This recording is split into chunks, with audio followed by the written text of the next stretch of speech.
Khairatabad MLA Danam Nagender కీలక వ్యాఖ్యలు చేశారు. బీఆర్ఎస్ పార్టీ యాక్షన్ బట్టి తన రియాక్షన్ ఉంటుందని తెలిపారు.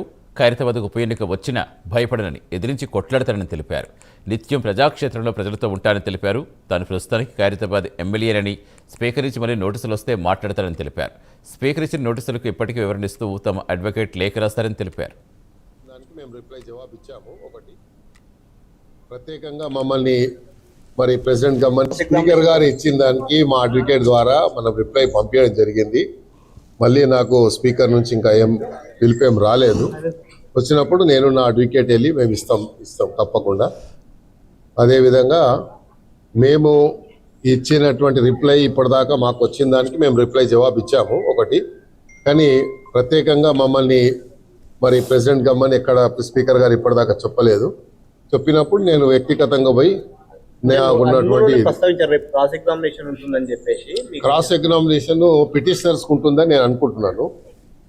నాకు తెలిసిన లా ప్రకారంగా పిటిషనర్స్ కి ఉంటది. తర్వాత నన్ను పిలుస్తుండొచ్చు. నన్ను పిలిచినా కూడా నేను తప్పకుండా వెళ్ళి నా ఎక్స్ప్లెనేషన్ మీరు రాజీనామా చేయాల్సిన లేదంటే అనర్హత వేటు పడుతుందనే భయంతో ఇట్లా అఫిడవిట్ దాఖలు చేశారు దానం నాగేందర్ అని చెప్పేసి రెండే ఇష్యూలు. రాజీనామా చేయాల్సిన పరిస్థితి వచ్చినా, ఒకవేళ అట్లా డిస్క్వాలిఫికేషన్ వచ్చినా, నేను ప్రజాబలంతో ఇన్నిసార్లు గెలిచాను. అక్కడ ఆసిఫ్ నగర్లో ఎంఐఎంఓలో అంత బలమైన ఉంటేనే నేను ప్రజలతో గెలిచాను. కాబట్టి ప్రజల మనిషిని, ప్రజల మధ్యలో ఉండేటోని. ప్రజాబలమే నా బలం. తప్పకుండా నేను అలాంటి పరిస్థితి వస్తే తప్పకుండా మళ్ళీ ప్రజాక్షేత్రంలో వస్తాను. తప్పకుండా మళ్ళీ పోట్లాడతాను. అఫిడవిట్ స్పీకర్ ఇచ్చిన దాంట్లో మా అడ్వకేట్ ఇచ్చారు.